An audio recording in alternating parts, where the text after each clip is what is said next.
जय हिंद साथियों आप सभी को आरडीए क्लासेस में स्वागत है। साथियों कैसे हो आप सभी? स्वस्थ होंगे, मस्त होंगे और आशा करते हैं कि पढ़ाई मन जतन से करते होंगे। प्यारे साथियों, आज जो है ना आप लोग को बताने जा रहे हैं ट्वेल्थ का हिंदी। कौन सब्जेक्ट? तो हिंदी किस क्लास का? तो ट्वेल्थ का। ठीक है, तो कल शाम को जो है चली थी कितना 10th का हिंदी। ठीक है, चैप्टर नंबर 3 भारत से हम क्या सीखे। आज जो है ना ट्वेल्थ का हिंदी चलने वाला है। क्या है चैप्टर का नाम? तो बातचीत। ठीक है, तो प्यारे साथियों आप लोग अंत तक बने रहिएगा। ये ट्वेल्थ वाला का सेशन है। ठीक है, तो 2026 में देने वाले हैं परीक्षा, उसके लिए है। तो शांत से आप लोग कॉपी पेन लेकर के बैठिए, साथ ही साथ लिखते जाइएगा। फर्स्ट चैप्टर है। ठीक है, ध्यान से पहले सुनिए, उसके बाद समझिए, उसके बाद लिखिएगा। ठीक है, चलिए। देखिए साथियों, मैं बता दूं आप लोग को कि इस चैप्टर का रचनाकार कौन है, इस चैप्टर का नाम क्या है। ठीक है, तो देखिए इस चैप्टर का नाम है भारत से बातचीत। ठीक है, चैप्टर का नाम क्या है? बातचीत। ठीक है, इनके रचनाकार कौन है, बातचीत के रचनाकार कौन है? तो मैं बालकृष्ण भट्ट। ठीक है, मैक्स मुलर नाम याद रहता है जी। इसका चैप्टर का नाम क्या है? बातचीत। रचनाकार कौन है? तो बालकृष्ण भट्ट। ठीक है, बातचीत के रचनाकार कौन है? तो बालकृष्ण भट्ट। कौन है? बालकृष्ण भट्ट। बातचीत शीर्षक पाठ कौन सी विधा है?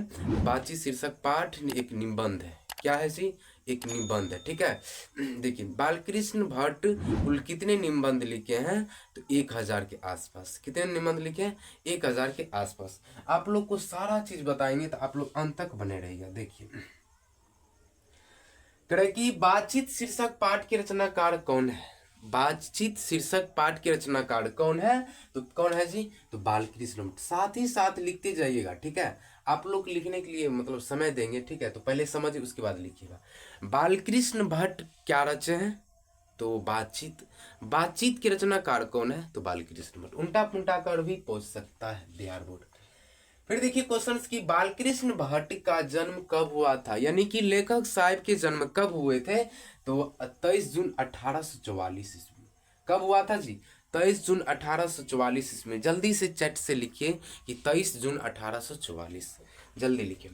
फिर देखिए नेक्स्ट क्वेश्चन की, बालकृष्ण भट्ट का निधन कब हुआ था? बालकृष्ण भट्ट का निधन कब हुआ था, यानी कि लेखक साहब जी का निधन कब हुआ था, कब मरे थे, कब गया था ऊपर?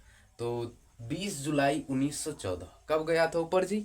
20 जुलाई 1914। फिर देखिए नेक्स्ट क्वेश्चन की, बालकृष्ण भट्ट का जन्म कब हुआ था? यदि देखिए साथियों, निधन मतलब क्या होता है? मर जाना। निधन मतलब क्या होता है? मर जाना। फिर मृत्यु मतलब क्या होता है? वही। ठीक है, गावली गीत का गावो। मृत्यु मतलब होता है मर जाना, निधन मतलब होता है मर जाना। ठीक है, ऊपर जाने का मतलब होता है कि चल गया वो दुनिया से। तो ये बात थोड़ा सा ध्यान दीजिएगा। ठीक है, तो कब हुआ था बालकृष्ण भट्ट का निधन? 20 जुलाई 1914 ईस्वी। कब हुआ था जी? 20 जुलाई 1914 में। फिर देखिए क्वेश्चन कि बालकृष्ण भट्ट का जन्म कहाँ हुआ था, यानी कि उसका स्थान कहाँ है? तो इलाहाबाद उत्तर प्रदेश। इलाहाबाद उत्तर प्रदेश। ठीक है, फिर देखिए नेक्स्ट कि बालकृष्ण भट्ट ने मोटा मोटी कुल कितने निबंध लिखे थे? बालकृष्ण भट्ट मोटा मोटी कुल कितने निबंध लिखे थे? तो साथियों 1000 के आसपास लिखे थे। कितने? तो 1000 के आसपास लिखा था निबंध। फिर देखिए नेक्स्ट क्वेश्चन कि बालकृष्ण भट्ट के प्रहसन का नाम बताएं।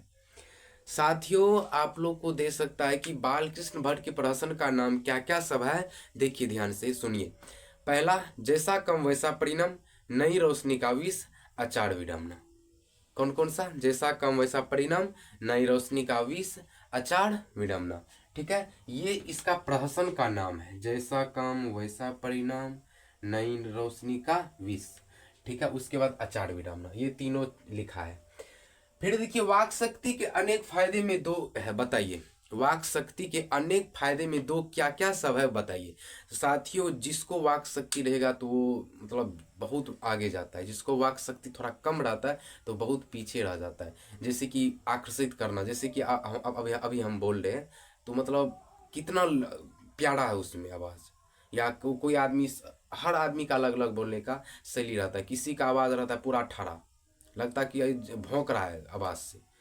किसी का रहता है मतलब नॉर्मल, कितनों भी गुस्सा आ जाता है तो फिर भी नॉर्मल रहता है। किसी का रहता है पूरा हार्ड, किसी का रहता है अजीब सा तरह रहता है, सबका एक ही वाक शक्ति नहीं होता है। तो साथियों जो है ना, ये वाक शक्ति के दो अनेक फायदे में क्या क्या सब है, स्पीच और बातचीत।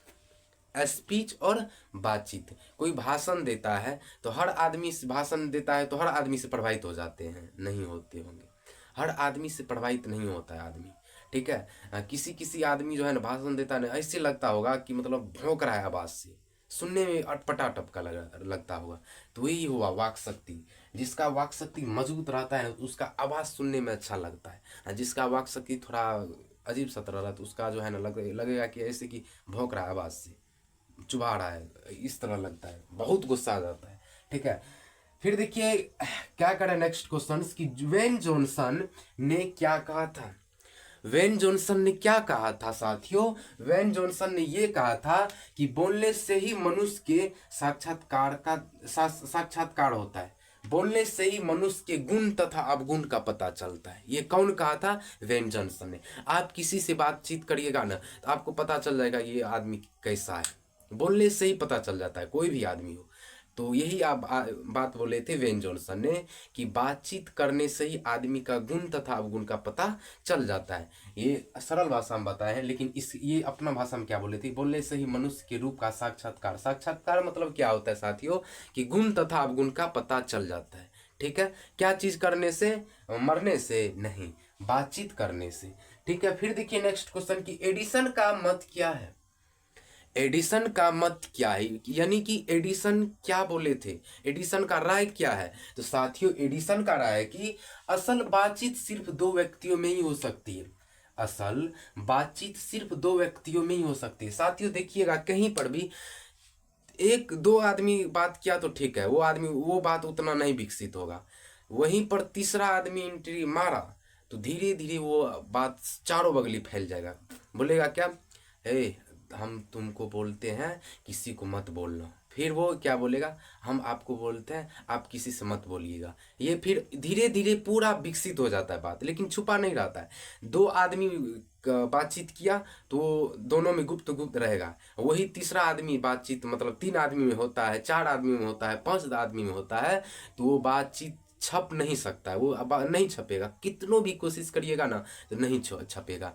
तो यही बात बोले थे कौन, एडिसन। एडिसन बोले थे कि साथियों दो व्यक्तियों में ही बातचीत हो सकती है अच्छी से, कोई आदमी तीसरा आदमी आता है तो वो बात नहीं पच सकता है। ये बात ध्यान में ले लीजिएगा, महिला के पेट में ज़्यादा बात नहीं पचता है, ठीक है। वो बोलेगी क्या, फलनी दीदी यो वहाँ उसको मत बोलना, वो बोलेगी दीदी उसको मत बोलना, वो बोलेगी फलनी दीदी उसको मत, ऐसे में जो है ना पूरा बात चारों गांव में फैल जाता है, ठीक है।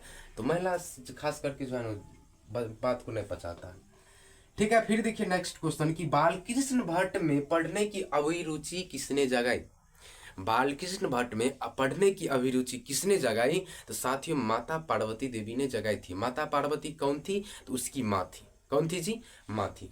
तो अब यहाँ से स्पष्ट पता चल गया है कि बालकृष्ण भट्ट के माता जी का नाम क्या था, पार्वती देवी, ठीक है। तो कौन पढ़ने की अभिरुचि जगाई है, किसी किसी का देखिएगा अभी अपने घरे में अभी जो आप लोग पढ़ रहे हैं तो किसी किसी का ज़्यादा हाथ होगा, ज़्यादा मतलब हाथ मतलब क्या होता है कि ज़्यादा मतलब चार्ज, उतना आपको चार्ज नहीं होता होगा पढ़ने का, ज़्यादा माता या तो पिता को रहता है या तो माता का या तो बड़े भाई का, ठीक है ना, मतलब पढ़ना चाहिए मेरा भाई पढ़ेगा, या तो जो कोई भी पिता बोलता है कि नहीं मेरा बेटी पढ़ा लिखा कर आगे बढ़ाएंगे, किसी का न किसी का हाथ रहता है। कोई भी आदमी आगे जाता है सक्सेसफुल होता है किसी भी फील्ड में तो किसी का न किसी का हाथ रहता है, या तो टीचर का हाथ रहेगा या तो माता का हाथ रहेगा या तो पिता का, ठीक है।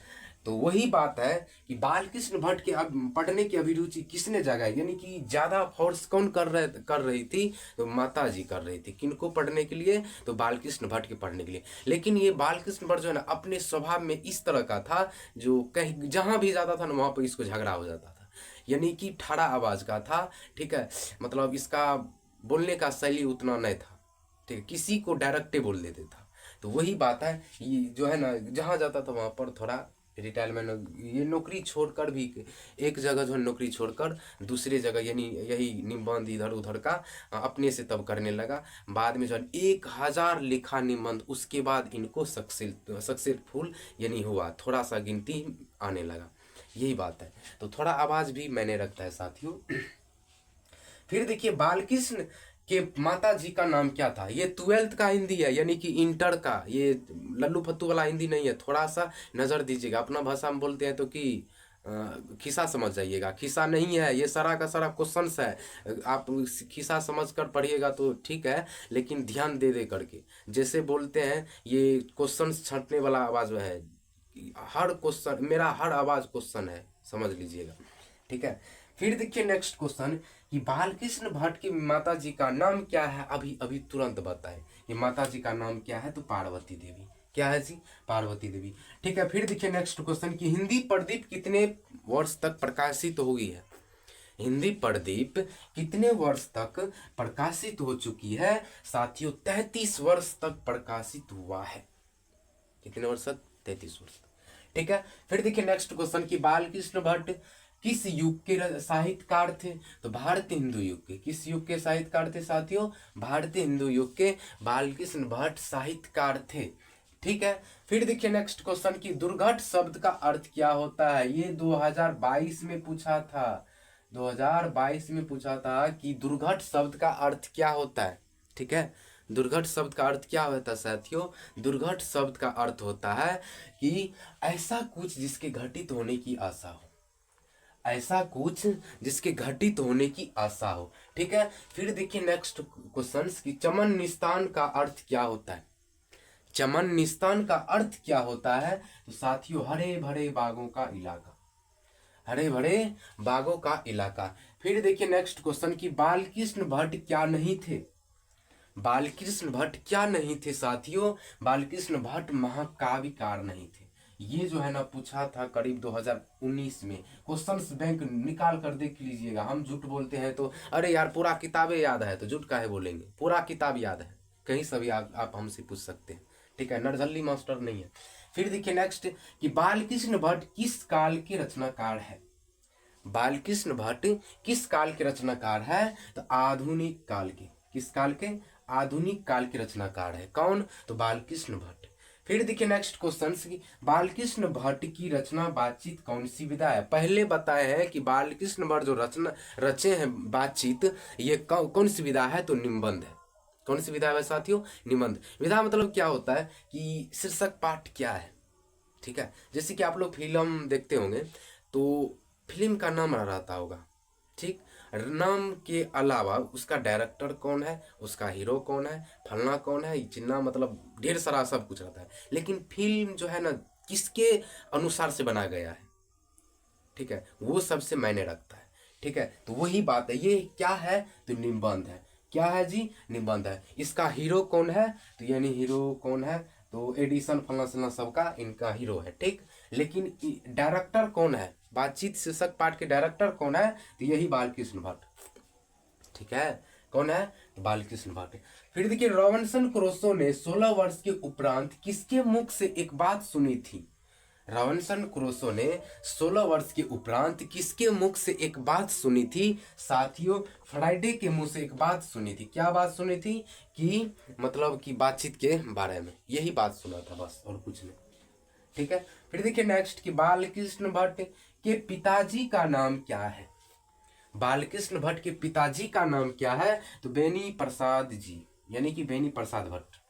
नाम क्या है जी, तो बेनी प्रसाद भट्ट। साथियों आप लोग को हंसी लगता होगा या लगे ना लगे, लेकिन ये आपको बता दूं कि साथियों इसमें जो है ना करीब से करीब 2 नंबर क्वेश्चन लिख कर ले लीजिए, लिख कर ले लीजिए। 2 नंबर क्वेश्चन नहीं पूछेगा तब बोलेगा, आपको जरूर पूछता है बिहार बोर्ड इस चैप्टर से 2 नंबर, या तो आपको इसमें से कुछ भी पूछ सकता है। तो ये पूरा दिमाग में रहेगा तब ना जवाब दीजिएगा, हैं।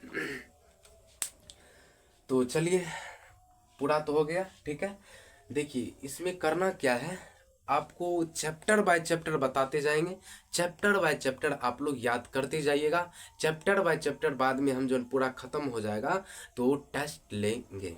क्या लेंगे, टेस्ट। ठीक है। तो टेस्ट जो है ना भूलिएगा मत, टेस्ट सबसे बड़ा इंपॉर्टेंट चीज़ है। चाहे आप पढ़े ना पढ़े लेकिन टेस्ट जरूर दीजिए। इससे क्या होता है कि क्वेश्चंस का था चल जाता है कि कहाँ से क्या पूछ रहा है। ठीक है। देखिए आप लोग का होमवर्क है यानी कि HW बच्चा वाला HW लीजिए। क्या लीजिएगा, यानी कि आप फर्स्ट में हिंदी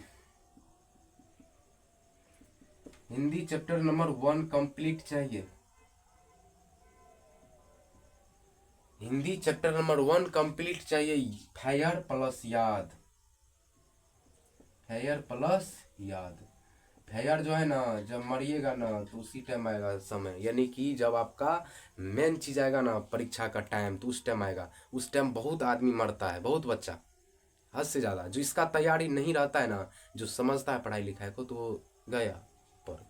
तो वो अभी नहीं करना है, अभी बहुत चीज़ करना है। तो ये 12th के चक्कर में अब इतना बड़ा ज़िंदगी को नहीं गंवाना है। ठीक है। अच्छा से मेहनत करिएगा तो फेल नहीं आइएगा, नहीं तो आप जानते हैं। ठीक है। तो साथियों मिलेंगे नेक्स्ट वीडियो में, तब तक के लिए टाटा बाय बाय।